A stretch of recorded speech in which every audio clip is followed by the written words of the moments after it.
This is WKYT This Morning.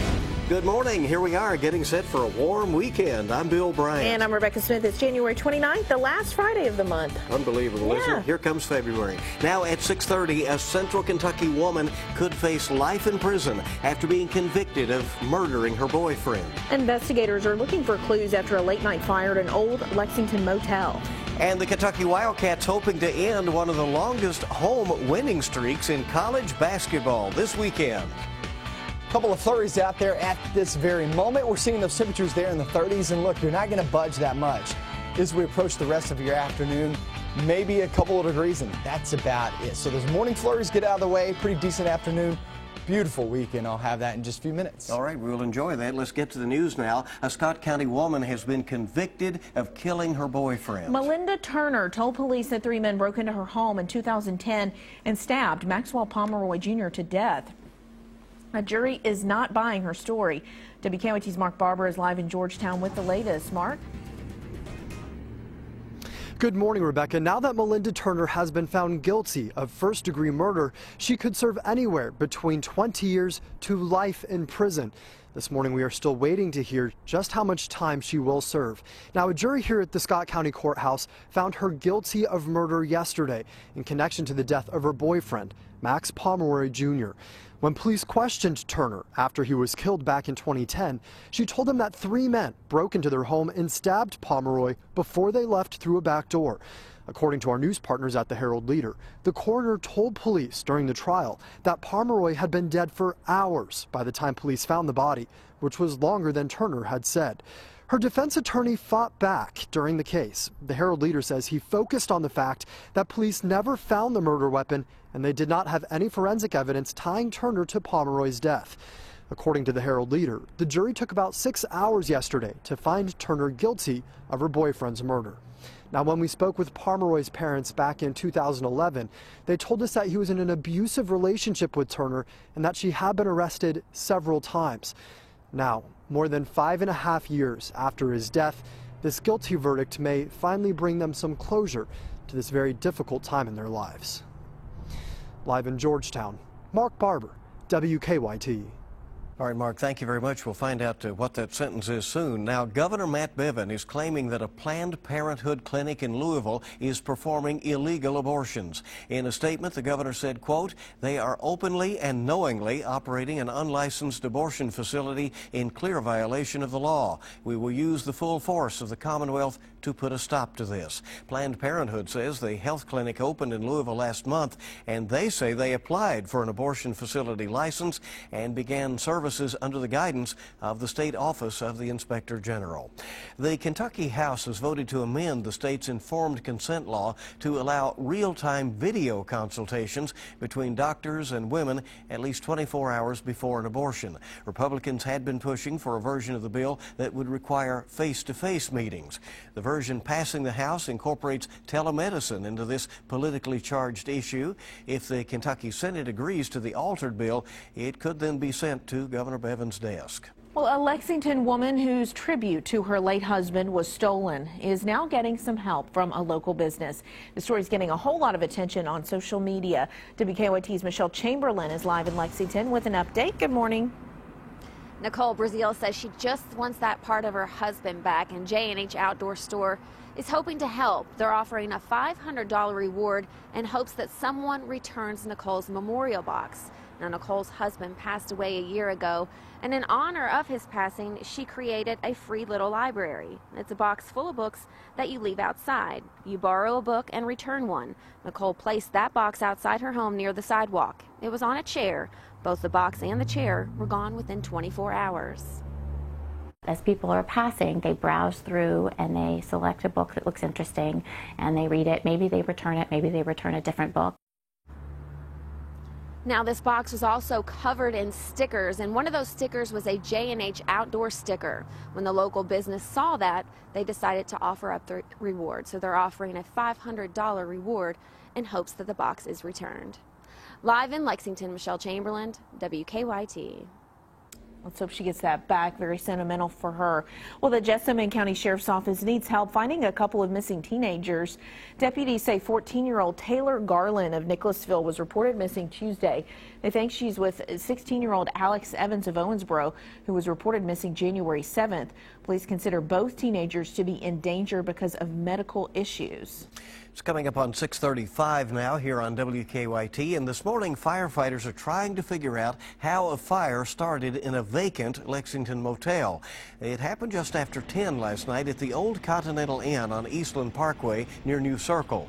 While that motel has been closed for a long time, firefighters say there is evidence that people may have been living there. There's evidence of people that stay here, maybe that are homeless or vagrants, if you will, some old mattresses and things like that. Firefighters say they did not find anyone inside the motel. Firefighters also say a grease fire got out of control at a Lexington home. Firefighters say a man at the home on Redwood Drive near Georgetown Road was frying chicken. The grease caught fire. It spread throughout the kitchen and to his laundry room. No one was hurt, but the damage was bad enough that the man was not able to stay there last night. New on WKYT this morning, a Lexington man is in jail accused of putting a woman in danger when he crashed a stolen car. Clarence Wallace was arrested at a home in the Winburn neighborhood. Police say he crashed a stolen SUV into two parked cars on Ward Drive. A witness says Wallace was going 60 miles per hour when he intentionally crashed into the cars in an attempt to hurt his passenger. Wallace will be arraigned today on several charges, including wanton endangerment. Also new this morning, John Metters is charged with robbery. Last month, Lexington police say he beat an elderly man with a stool and his fist before stealing about $800 from the victim's wallet. Police say the victim needed stitches in his head. And Winchester police are wanting to question two people who may be involved in a robbery there. Police looking for information about this man and woman who were caught on a surveillance camera. They say the robbery happened at the Winchester Walmart. So far, police have not released any details about the robbery. Well, a thoroughbred retirement farm in Scott County is receiving some much-needed help. The hospital barn at Old Friends Farm caught fire last weekend and was destroyed. Old Friends founder Michael Blowen says Fasig-Tipton's Blue Horse Charities plans to donate $50,000 to help them rebuild. We will never have to put horses in a barn that's flammable again. These two new barns will be completely fireproof. We're going to have the advice and consent of the local fire department and the fire chief. We're going to come out and advise us on everything. But these are going to be the most fireproof horse barns ever built, I promise you. Blowen says the new hospital barn will be named after the late John Hedinger, a former owner of Fasig-Tipton. A new high-speed internet network that was meant to help eastern Kentucky's economy and that was announced with a lot of fanfare could be running into some trouble. Kentucky Wired is a joint project between the state and private companies to install thousands of miles of fiber optic cables throughout the Commonwealth. But a key part of how the state was supposed to pay for the project has fallen apart. Kentucky's finance secretary says it could put taxpayers at risk of having to pay back a nearly $300 million loan for the project. The state does not have a timeline for a solution at this point. Okay, turns out it apparently was not a bear in Lexington's Jacobson Park, but a cow. That's at least one possible explanation for this week's big mystery. The city says it took 2 calls this week from people who thought they had seen bears around the dog park in Jacobson Park. Fish and Wildlife came from Frankfort. They checked out the area. They couldn't find any signs of bears. And Mayor Jim Gray says a farmer who lives in the area has now called to say that he has some Black Angus calves that may explain the reported bear sightings. So there you go. Okay. Maybe it's cows and not bear. Quite a mix-up. Quite a mix-up. The Kentucky Wildcats gearing up for a big road game this weekend. It is a big game. 4th-ranked Kansas is next up for John Calipari's team. The Cats have won the last 3 meetings over the Jayhawks, including the 2012 NCAA title game. But Kentucky has not won in Lawrence since 1985. And the Jayhawks have a 34-game home winning streak going right now. It would be a huge upset for the 20th-ranked Cats. You can see it on the SEC Big 12 Challenge Saturday night at 7 o'clock. It'll be on ESPN. Should be a good game to see. A lot of people excited about this one. Time this morning is 6:39. Let's get a check of traffic right now. Go out to Officer Don at 98.1 The Bull. Check on live drive traffic. Don? Hey, good morning. It looks like we're still okay as far as traffic flow is concerned this morning. With our live look at Lexington rush hour traffic as we check out the Circle, Man-O-War from one end to the other, and the interstate. Now, Madison County still reporting I-75 north. A car and a tractor trailer involved in a collision that they have mostly over to the side. But police are on the scene there, so if you're coming in from Berea, that could be an issue for you until we get that cleared out completely. Now, as far as the construction zones are concerned, they're working at Todd's and Hayes Boulevard. Don't forget about that this morning. And our drive times from Nicholasville's 12 minutes, Georgetown 18, from Winchester will take about 29. Now back to you in the studio. All right, Don, thank you so much. Appreciate you. And you can join Don Indiana on 98.1 The Bull. And you can get the latest traffic and weather information anytime with the WKYT Weather Plus Traffic app. You can download that for free in the app or Google Play stores. Good to have you along. 6:40 now, 20 before 7. A lot more news coming up on WKYT. Well, Tennessee got hit with snow just like we did here in Kentucky, but one little boy is doing all he can to make sure his neighborhood's roads are clear. Look at him go. All right. That's pretty cool right there. Look, we have some flurries this morning, especially for east of I-75.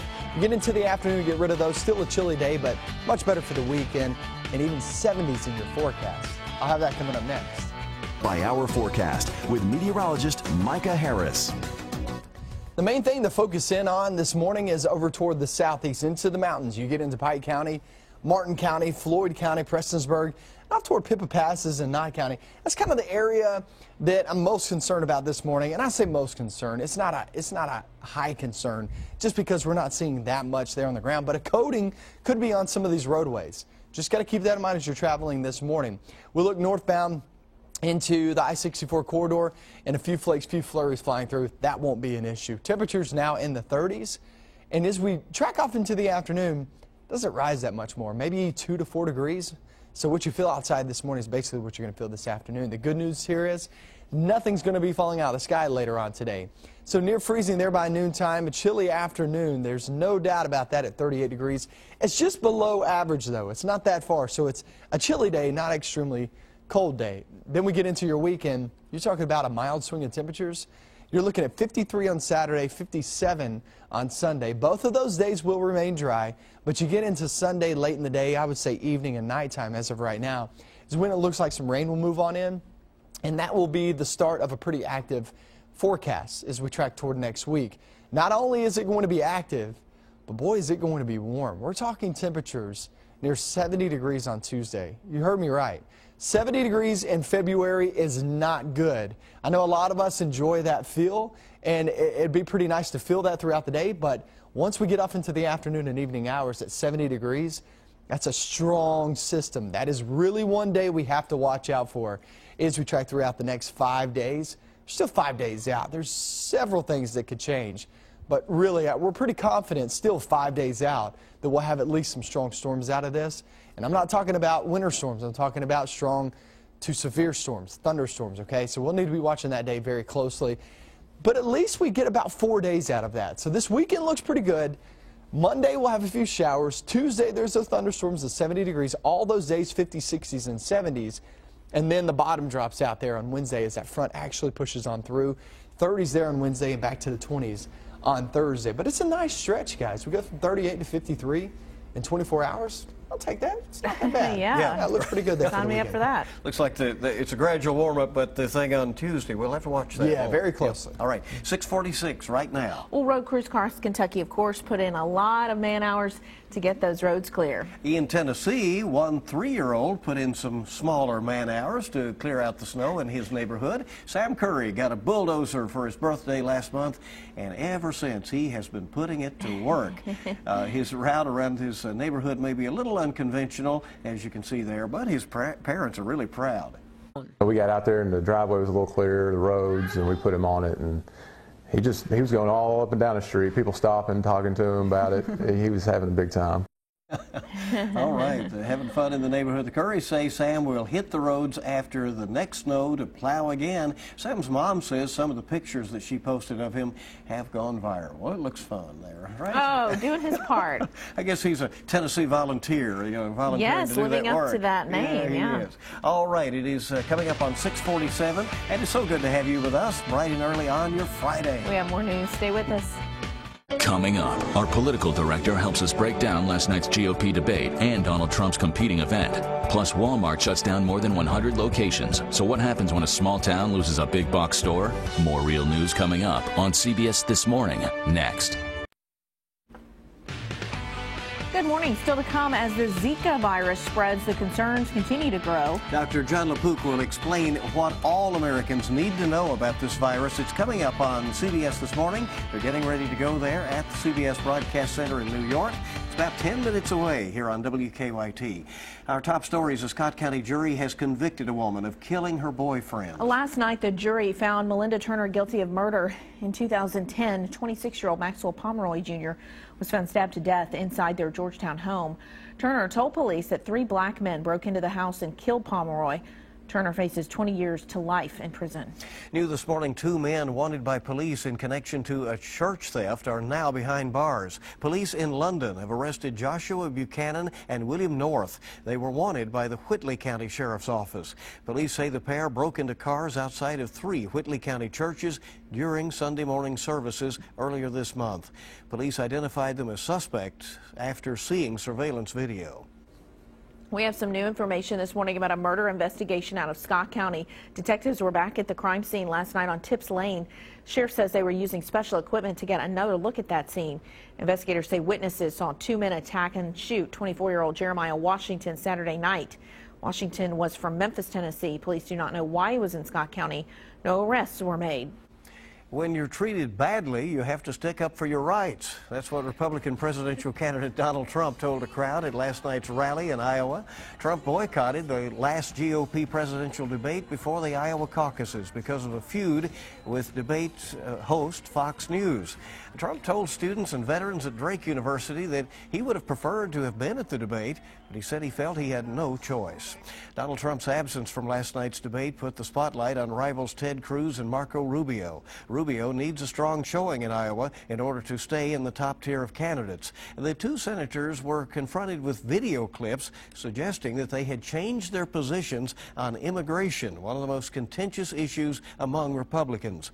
Each insisted the other had flip-flopped and denied that they had switched their own views, allowing some people in the U.S. illegally to stay. Authorities say at least 4 militants are still occupying a federal wildlife refuge near Burns, Oregon. Yesterday, officials released full video of a violent traffic stop resulting in the death of one occupier and the arrest of several others this week. The remaining holdouts say they will leave the refuge if officers assure them they won't be arrested. Valentine's Day is, of course, right around the corner. If you're looking for a unique gift idea, one Canadian chocolate maker may have an idea for you. Nancy Sampson is making chocolate breasts. They come decorated with 24-karat gold. She says the point isn't just to turn heads, but also help out a good cause. $2 from each sale of the chocolate breasts will go to breast cancer research. And let's hope, Bill, that they buy them in pairs. Yeah. More money for research, you know. Okay.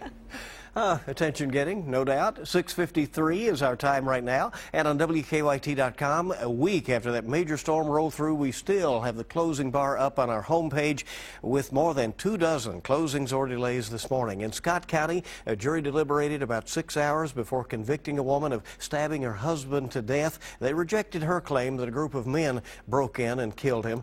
WKYT is investigating the damage from that big winter storm along Lake Cumberland. A lot of boat owners are trying to figure out whether they can repair their boats or how in the world to get them out of the lake if they can't. Also trending this hour, Governor Matt Bevin says a Louisville Planned Parenthood facility is illegally performing abortions, and he vows to stop it. We'll be following up on that story throughout the day today. The Kentucky women lost a tough one last night to Vandy, 71-69, the final. We have a story up about that, and the men, of course, off to Kansas to take on the number 4 ranked Jayhawks tomorrow. Should be an exciting game. Okay, a lot of you are checking out this story. You know about all those reports of bears near Jacobson Park earlier this week. At least a couple of calls into the mayor's office. Well, Mayor Jim Gray now says there may be an explanation. A farmer has called in and says it may be his Black Angus cows that were spotted near the park. Not bears, but bovines. So there you go. We'll see how that all goes. We'll stay on that, though. Kentucky.com reports some home sales in Lexington continue to be strong and continue to top last year's trends. And if you're looking for a weekend project to get into, RealSimple.com tells you how to make a do-it-yourself kitchen island. It's pretty interesting. And then CBS This Morning is coming up at 7 with your eye opener. And of course, we will have local updates as well. There they are, just about ready to go at CBS. Now, join us on Facebook. Follow us on Twitter or Instagram. And for the latest anytime, WKYT.com. Checking live drive traffic as we look across town, and things are looking pretty good as we use road sensors and accident reports just to keep you updated going throughout the morning hours. Nothing really to talk about this morning, so things are looking pretty good on the roadways. Here's your 24-hour planner and what you can expect the rest of the day. We're at 31 once we finish off the morning hours, 31 to about 33 degrees, and then we'll head toward the afternoon. Get rid of those flakes, those flurries that we're going to be dealing with in throughout the next couple of hours, especially for the northeast and down toward the southeast. So this is just going to be a time that, once we get rid of that 8, 9 a.m., then it transitions into the afternoon, a pretty decent afternoon, 38 degrees, when typically this time of year we're in the lower 40s, so it's not all that bad. Current temperature-wise, you're walking out the door, you will need a light coat, 34 now, and Richmond and Danville coming in at 32 degrees. Really the focus of the forecast is your weekend. Your weekend looks phenomenal, and it's a really nice, and not just nice, but very warm weekend. I mean, we're talking temperatures in the 50s, closing in on 60 degrees in the southern zone, so there's a lot going on this weekend in terms of temperatures, but in terms of weather, it's not that bad. We actually stay dry throughout your weekend, both Saturday and Sunday. Those 2 days are looking pretty good, guys. We're at 53 there on Saturday, 57 on Sunday. I will say this, Sunday, late in your day, late afternoon, early evening, a couple of showers starts to work their way on in. But for the most part, it's a dry weekend, 50s, maybe some 60s showing up in the south. Wow. It's looking really, Yay really for nice. us, huh? Yeah, you got to love that. Folks can get some things done they had to postpone last weekend, Right, maybe? right. Yeah. Kids that were staying indoors last weekend, and parents as well, because you couldn't travel anywhere. This weekend, you can do whatever you want. Go have cabin fun. fever. There you go. Well, nobody is more up to date than you to start your day because you chose WKYT for your morning news. CBS This Morning is next. Have an awesome day and a great weekend.